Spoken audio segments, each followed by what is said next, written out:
Imagine your ultimate fantasy. You're on a vital mission in an exotic land. You're in mortal danger, but you're surviving on your wits and your animal instincts. You're ruthless, charming, and utterly irresistible.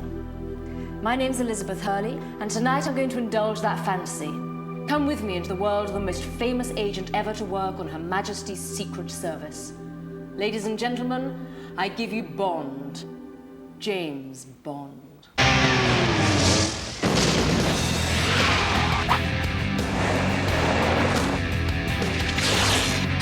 Tonight, it's an exclusive look at the man who brought action to the movies. My name is Bond. Bond. James Bond. Hang on for a look back at the incredible action, the ruthless villains, When I saw it for the first time, I jumped out of my seat. and the most ravishing women ever to grace the silver screen. Bond girls never sweat. They just glow. Go behind the scenes on some particularly close calls. The third crocodile was waiting for him. See classic Bond gadgetry. And meet the new James Bond. No more foreplay. Ladies and gentlemen, the new James Bond, Mr. Pierce Brosnan. Internationally known actor Pierce Brosnan will bring Agent 007 back to the screen in the newest and most ambitious Bond film yet, Goldeneye. My name's Bond. James Bond. It's a hoot.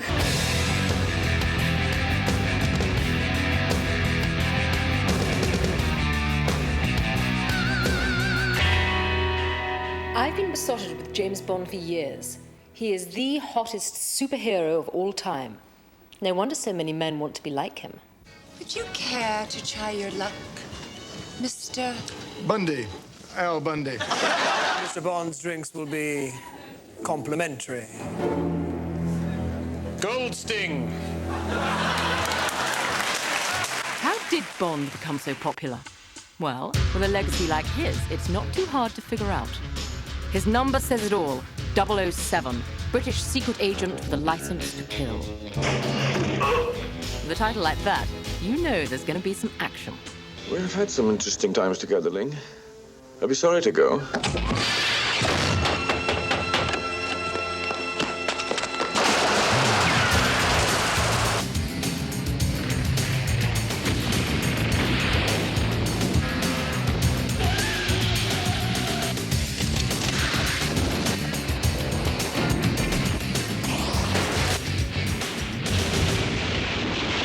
I think they were on their way to a funeral.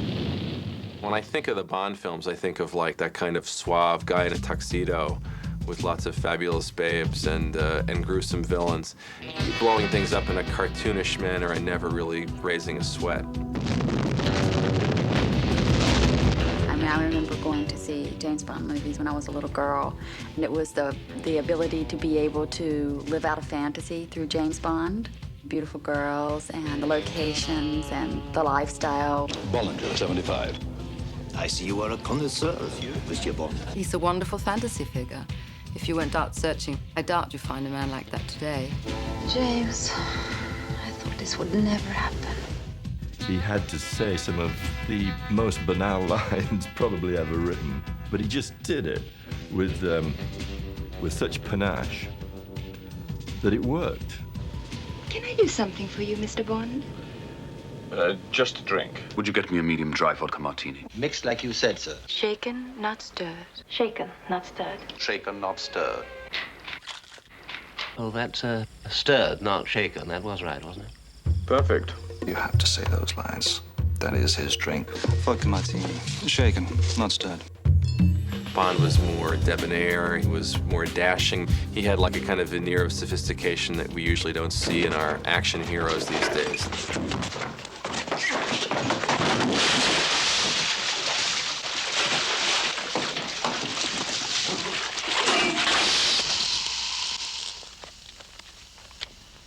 Shocking. All of this was the brainchild of a British reporter and ex-naval intelligence officer with an imaginative flair for adventure, detail, and exotic locations. His name was Ian Fleming. His Jamaican retreat was named Goldeneye, the inspiration for the title of the latest Bond film. It was here in 1952 that Fleming created the original character, which he actually named after the author of a book he found on his coffee table. He felt that the name held the simple yet sophisticated qualities of his character. Sexual escapades and high adventure are at the center of the revolutionary and highly controversial James Bond thrillers. I think that people like to read about heroes. Spying has always been regarded as a very romantic one-man job, so to speak, one man against the whole police force or an army. As for sex, well, sex is a perfectly respectable subject as far as Shakespeare is concerned, and I don't see why it shouldn't be so far as I'm concerned. James Bond character was introduced in Playboy in 1960 in a short story. And it was before the phenomenon. It was before we discovered that JFK was also a James Bond fan. In 1961, Life magazine validated James Bond popular culture when an article naming President Kennedy's favorite books included the Ian Fleming spy series. Almost overnight, millions of Bond thrillers were sold. The reader response was positive, but I think that the real phenomenon began for us with the arrival of the films.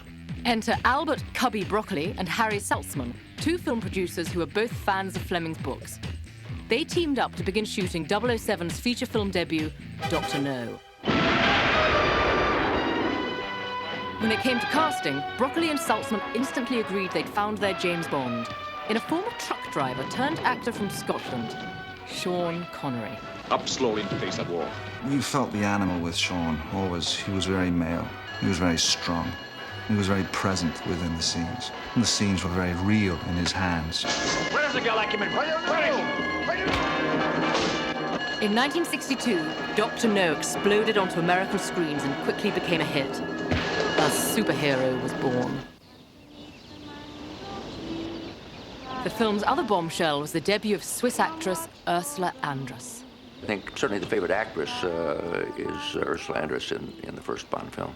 Coming out of the sea in that bikini with a knife on her hip was delicious. What are you doing here? Looking for shells? No, I'm just looking. Dr. No ushered in a new genre of high-tech thriller. It made an impressive $50 million in ticket sales and changed the way we looked at action-adventure films forever. The producers doubled the budget for the next Bond film, From Russia with Love.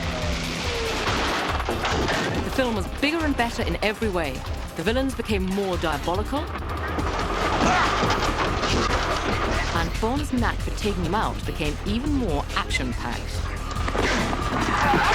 Ticket sales reached an unheard of $25 million. The Bond phenomenon was truly underway. 007's adventures were sought by movie audiences around the world. Still, no one was fully prepared for the success of the next Bond feature. Goldfinger, 1964. You know, it was staggering. Well, first of all, there was this naked golden lady lying on a bed. There was the guy, odd job, with the hat. And I suppose maybe in some way the seeds of wanting to be an actor were sown there. Who are you? Bond.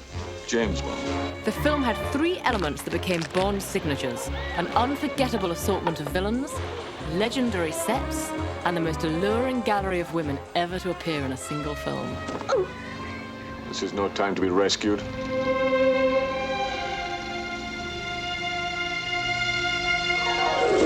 Goldfinger grossed $3 million in its first 2 weeks of release, a record for its time. Theaters stayed open 24 hours a day. It was the first worldwide mega hit, and Bond mania spawned massive merchandising. You too can be a secret agent at modest cost and small risk.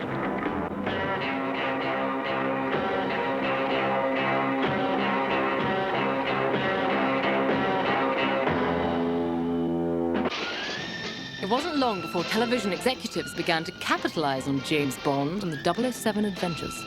There was a phenomenon going on in the 60s, the tremendous spy phenomenon, the number of other films and television shows that were so popular in the 60s, and Bond was the inspiration for that. Will you be late to matinee? Matinee what? It's a reward. I promise we're going to take him to the movie. What movie? It's an English picture. Wonderful cast. Many of your favorite stars in it. The Adventures of 007. Oh, man. Now, listen, don't knock the competition. You may pay to watch him. You may learn something. But audiences didn't stay home when Bond came to the theaters. Connery's next 3 films grossed $150 million, and he became the highest-paid actor in the world. But the demands of the series took their toll. Connery made the decision to retire from the part. I've had long sort of innings, as it were, and very intense innings, and I want to change direction now, take another breath and do something else.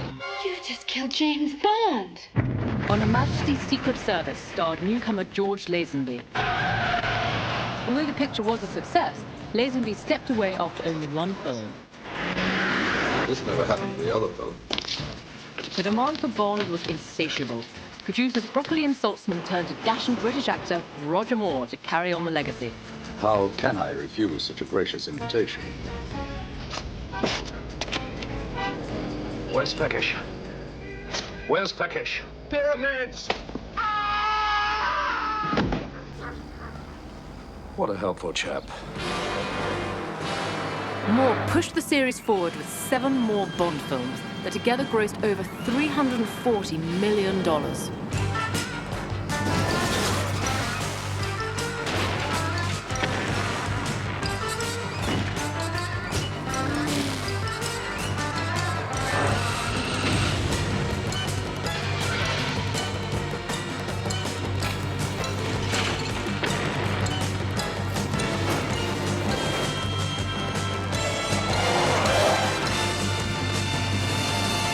If you're going to make action-adventure films, then what better than to be in the best of them all, which is Bond. You know, if you're going to be leading man in something, then be in something where they spend a lot of money and take a lot of time and care. In 1985, Moore retired from the role. Timothy Dalton brought to the part a hard-edged reality that audiences now demanded.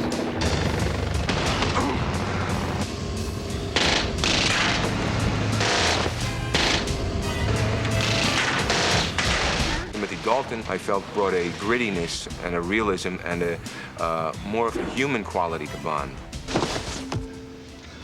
I need to use your phone. Should call you back. Who are you? Bond, James Bond. Exercise Control 007 here. I'll report in an hour. Won't you join me? Better make that 2.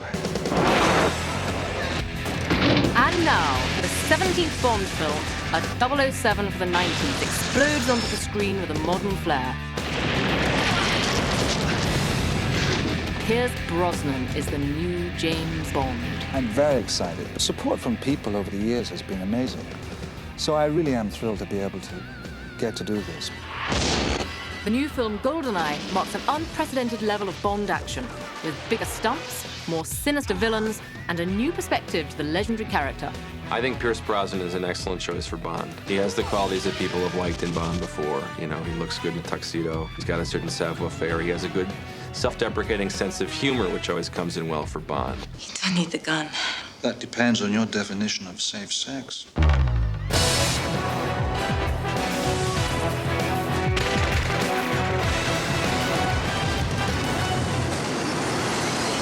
It looks like that naughty Mr. Bond has lost none of his devastating appeal. But you'd think that after decades of harrowing escapes, he might consider an easier line of work. But then again, what would a James Bond film be without a good dose of rollicking action and a death-defying stunt or 2? Or 3? Or maybe even 4? Coming up next, a look back at 007, the man of action, including the stunts that went dangerously wrong and the record-breaking bungee jump from the newest James Bond film, Goldeneye. Now, I promise you'll stay right there. I shan't be long.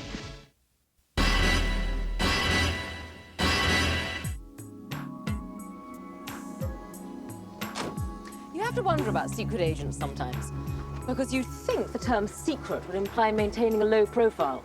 In the world of 007, this Aston Martin is about as low profile as it gets. But over the years, this car has helped him out of some extremely dodgy situations. Be it behind the wheel or not, Bond certainly had more than his fair share of the action.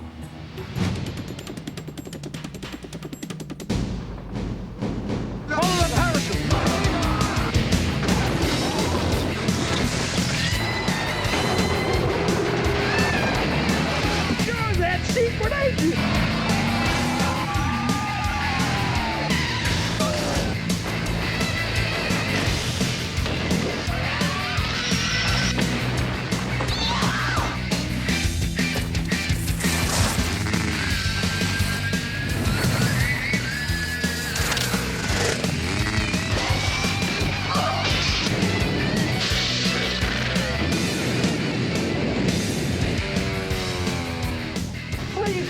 drop a bomb.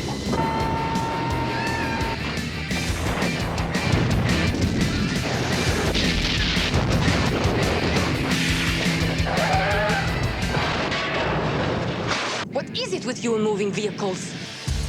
For Goldeneye, there's a vehicle of the 90s. The new BMW Z3 Roadster will usher in the action with contemporary style. Yo, Wade. Don't push any of the buttons on that car. We're just gonna go bombing around, ain't it? Exactly. Leave it to a Bond movie to deliver something new and different every time.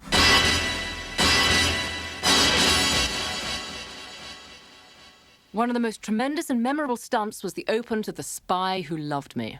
The stunt's been called by a couple of very generous reviewers the greatest and one of the greatest stunts in film history.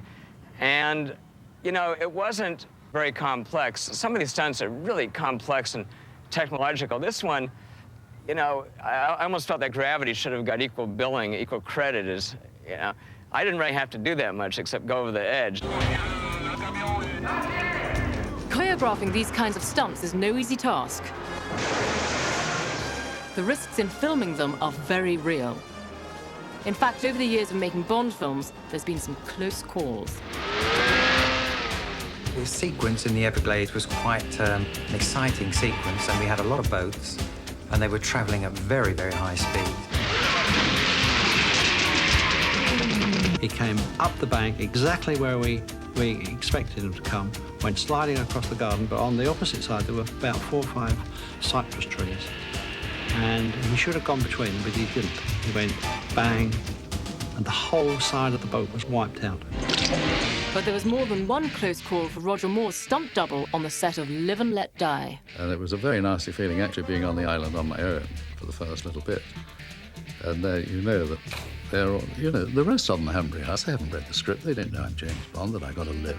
We're halfway into the film, and I had to finish the film, so the producers are not, although they would have liked to kill me from time to time, could not afford to lose me, so Ross Kalanga had my trousers and my shoes. He was dressed up as Bond, and he did it. And the time he made the jump, from the moment he touched the first crocodile, the third crocodile had his head up and was waiting for him.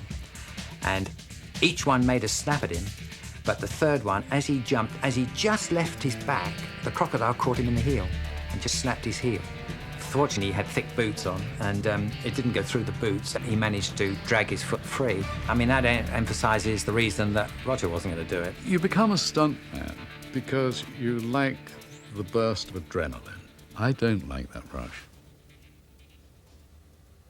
I can live quite happily without it.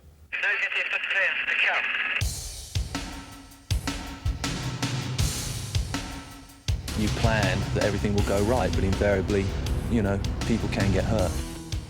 In Goldeneye, the stuntmen were asked to push the limits of innovation, safety, and physical possibilities. In the film's opening sequence, a world freefall record was planned off the Verzaska Dam in Switzerland. What was wanted was a 700-foot dive off the top of the dam in Switzerland. It was a first, it was a world record. The tension is extraordinary. You know, we're on top of this dam, we've been waiting to get the shot for 2 weeks because of problems with light. It's a free fall. You're reaching terminal velocity. You're trying to desperately keep away from the wall and not go into it, and you're trying to keep out the way of 20 stone of rope that's below you. That will kill you if you get entangled in it. It really is very, very extreme on the body. 3, 2, 1, action, go!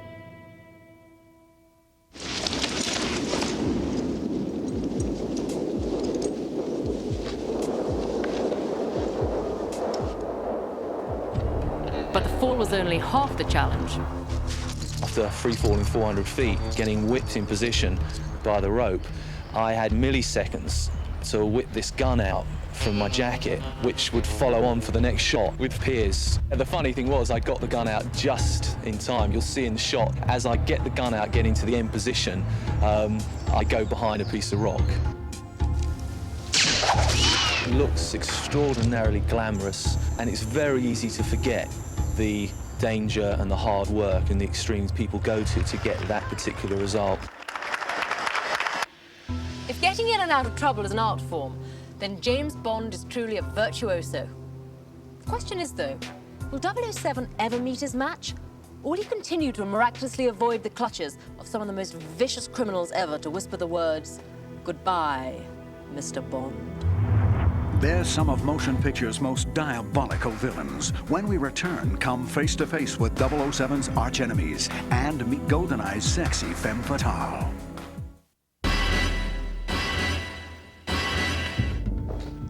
In the world of 007, around every corner lurks a fiendish villain. Villains so frighteningly twisted that each and every time they come face to face with our luscious hero, they come up with new and more perverted ways to bump off Bond. You defy all my attempts to plan an amusing death for you.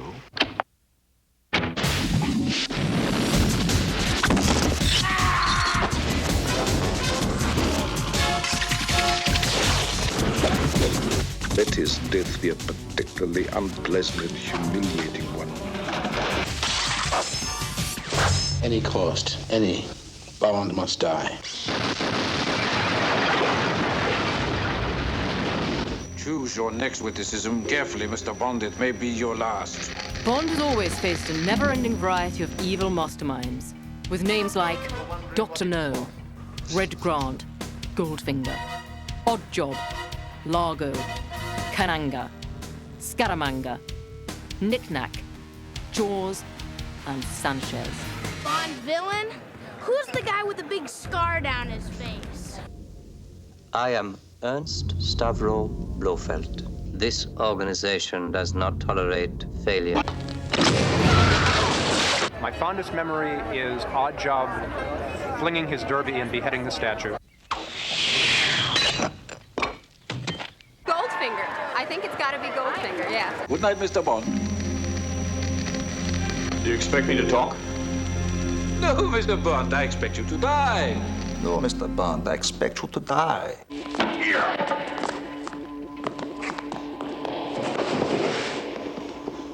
In Goldfinger, Harold Sakata, dressed impeccably in a formal suit and a bowler hat, portrayed the wicked Oddjob.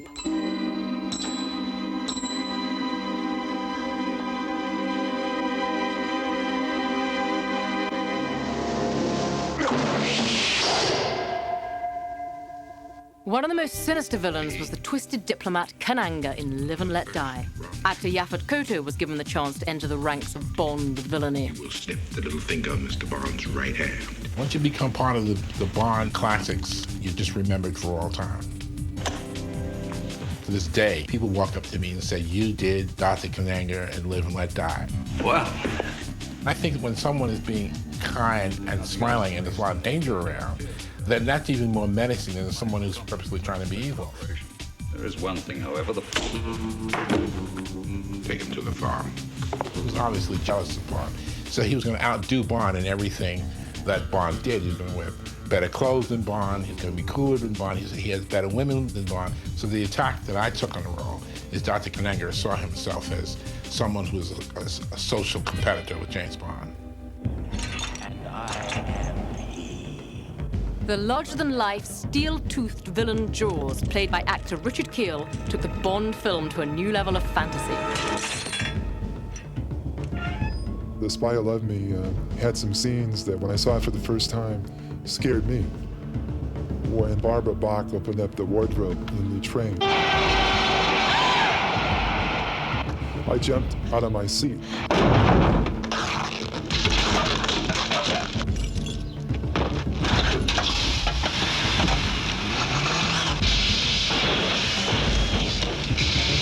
Jaws was a guy, who obviously didn't have an IQ of 180, and he was out there doing his job. And if there's a problem with customs, no evidence. They're always at the forefront of defining who the nemesis of the world is going to be. In License to Kill, actor Robert Darby played the ruthless South American drug lord Sanchez. Who's the new guy? Somebody I thought could be useful. The classic Bond villain, I think, has to be formidable. He has to have an intelligence that matches Bond. The audience needs to feel that Bond is up against a villain that the audience almost roots for. They want to see that there's going to be a struggle. They like to see Bond in a vulnerable position. They like to see the villain to be a few steps ahead.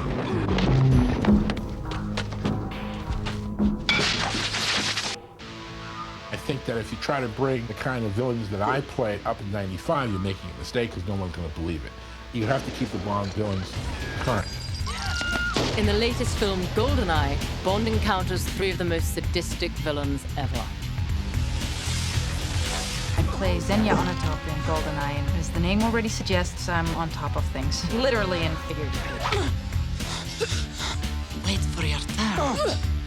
I can be outrageous, I can be bigger, I can be all the things that I would like to be sometimes in life that I can never get away with. Falke's character is totally outrageous. She has sex with men and she crushes them with her thighs. She really went in there and just played it to the hilt. And she's excellent. This time, Mr. Bond, the pleasure will be all mine. Because every Bond villain is required to have an easy-to-recognize diabolical trait, every secret agent must also have the protection of his own little bag of tricks. Pay attention, 007. This is now being issued as standard equipment. I've had a few optional extras installed.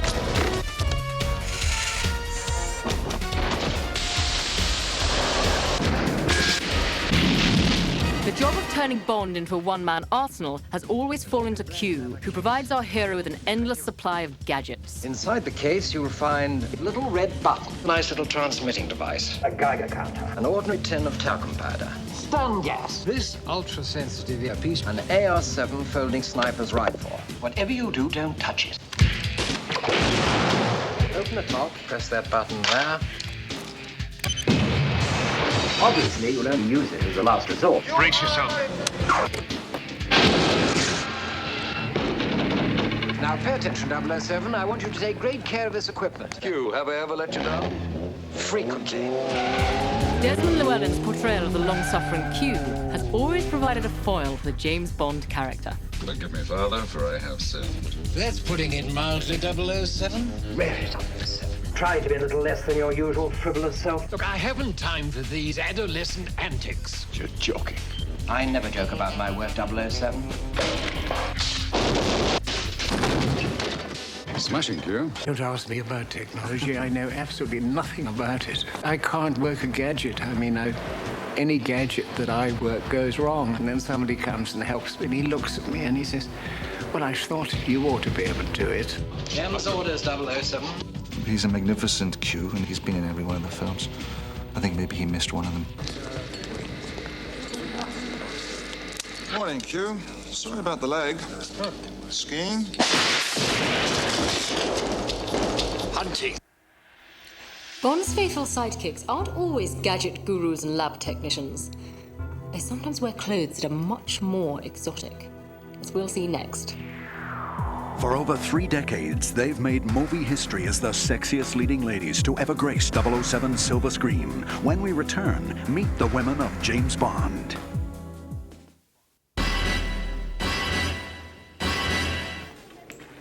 Regardless of the dangerous locations of his secret missions, 007 has never been one to ignore the fringe benefits of the job.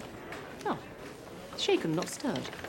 James Bond always remains steadfast in his commitment to his duties, to his country, and of course, to his women.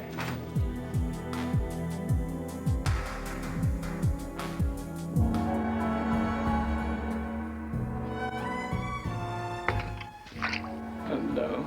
The women in the James Bond films are some of the sexiest and most talented to ever appear on screen. Ursula Andress, Honor Blackman, Diana Rigg, Jill St. John, Jane Seymour, Britt Eklund, Maud Adams, Barbara Bach, and Tanya Roberts. James Bond has had the good fortune to meet a new assortment of girls in a new picture. They are selected to please both Bond and the audience. I think it's a big compliment for me even to be a Bond girl. Running around on high heels and just being in a beautiful bikini, I think that would have been fantastic. I'd seen Ursula Andress come out of the sea with a bikini, and after having seen that, I always wanted to be a Bond girl. I approve. You do? Oh, not the wine. Your frock. tight in all the right places, not too many buttons. Then I will take it off. I have a feeling this is the beginning of a wonderful relationship. I'm beginning to like you, Mr. Bond. That makes two of us. What's going on behind my back? Nothing. Look. No hands. Since you're here, would you mind giving me something to put on? What sharp little eyes you've got. Wait till you get to my teeth. Sex was one of the things that sold the Bond films. Who are you? My name is Pussy Galore.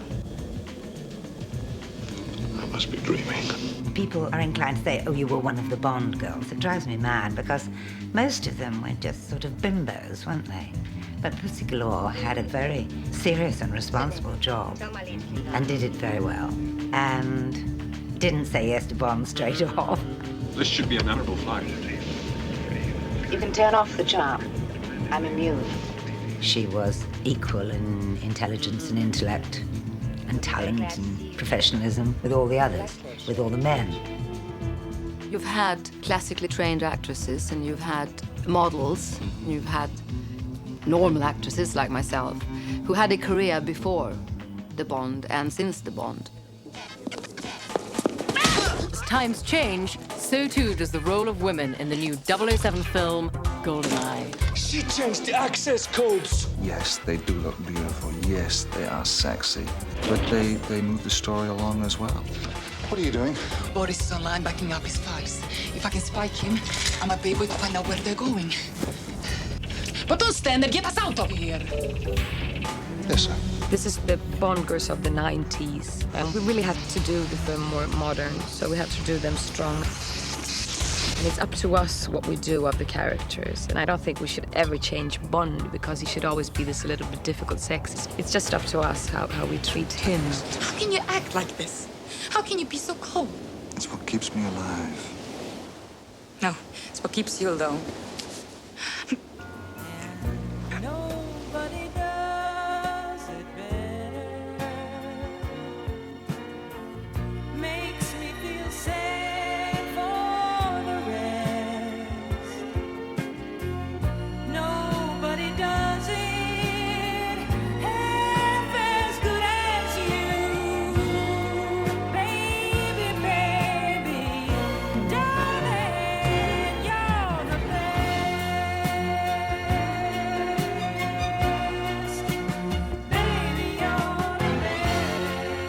Besides discovering some of the most alluring screen actresses of the last 3 decades, the 007 film series also made its mark in another area: music. Long before music videos, James Bond films have been putting stunning images with hit songs. There is nothing better than sitting in a darkened theater and you hear the opening strains of a Bond soundtrack. You immediately have a point of reference that goes 25 years. Subtlety is not a virtue in a Bond movie. Not in a Bond movie. You play it to the hilt. The whole thing really came together with Goldfinger. And from then on, that was the formula. It was large, bigger than life, extravagant movie making.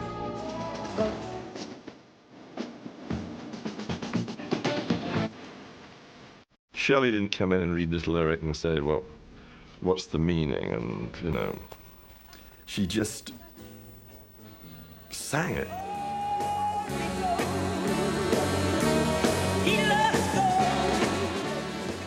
We were in a studio with 60 musicians, and they had an enormous screen, and I had to sing Goldfinger to what was happening on the credits.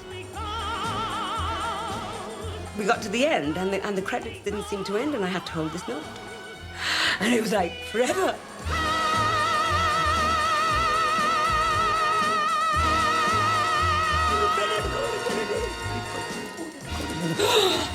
At the end, you know, I nearly passed out.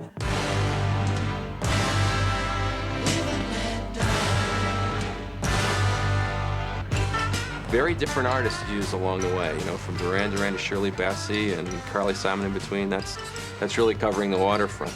But all of them very candidly chosen to reinforce the essential image of the films and of its lead character, of strength, of power, of sophistication.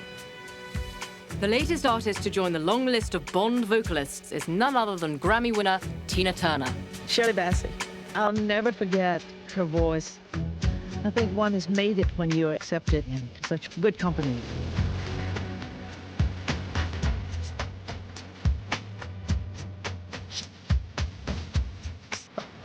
Collaborating with Tina on Goldeneye are Grammy Award-winning U2 artists The Edge and Bono, who wrote the title track.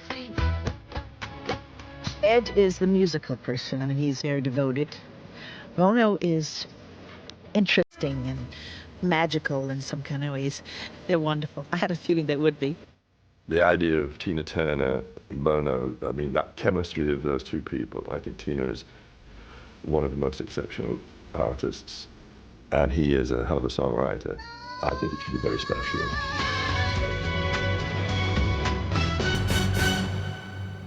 Just when you thought it would be impossible to make James Bond more daring, more dashing, and, yes, more sexy, along comes the new 007, Pierce Brosnan. Stay with me for an exclusive behind-the-scenes journey into the world of Goldeneye, the most challenging Bond film ever to be made. When we return, a sneak peek at the most ambitious 007 movie ever, the exciting new James Bond adventure, Goldeneye.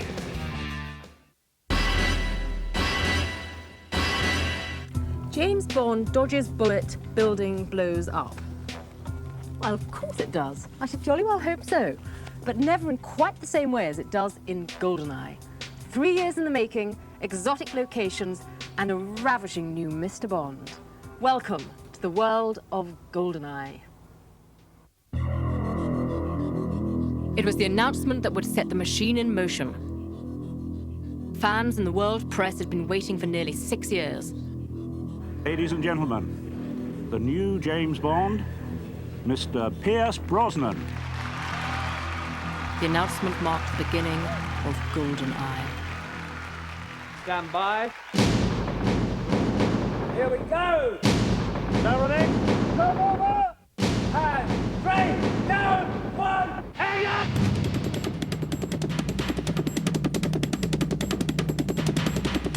With a story set against the backdrop of the ever-changing New World Order, Goldeneye brings 007 back to the forefront of international intrigue. The name's Bond. James Bond.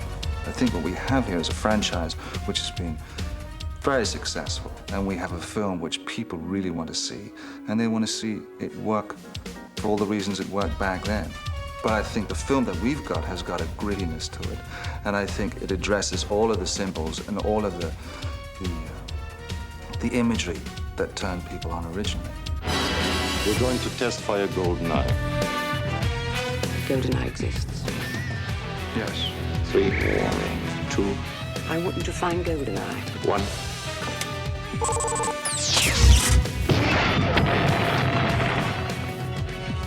Beg your pardon? Forgot to knock. Ready to save the world again? After you, 006. Bond, come back alive. 6:33, take 3. Acclaimed action director Martin Campbell filmed Goldeneye on locations around the world, from Russia to Puerto Rico to Monte Carlo and back to England, creating a motion picture of immense scope and scale, as well as taking on the challenge of introducing the new 007. If you look back on all the various actors who have played Bond, certainly Connery, Roger Moore, Tim Dalton and so forth, they've all brought entirely different kind of characteristics to Bond. And now we've got Pierce, who I think brings an element of classiness to him as well. Action, Pierce. I fill the shoes of Bond in my own way. It's not a job that you take lightly. There's an audience out there of 32 years standing, and the expectations are high, so you certainly feel that you're up there on the wire at times. And that's what's so enthralling about Bond. I think he's a really cool dude, actually. I like him.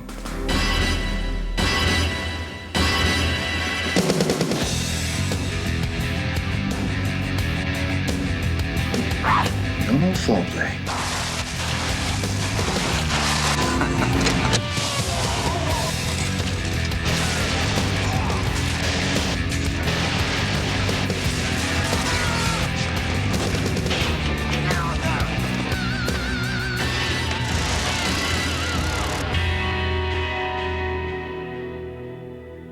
Action has a name. Bond. James Bond. Bond is back on video, now digitally remastered to blow you away. That's a neat trick. The James Bond 007 collection. Yours to own. The world of James Bond will return. So, Bond is back with a vengeance. As long as motion pictures continue to be made and treacherous villains continue to attempt world domination, there will be other heroes trying to save the day. But none of them, in my opinion, are fit to even shake the martini of Agent 007. Bond. James Bond. Nobody does it better.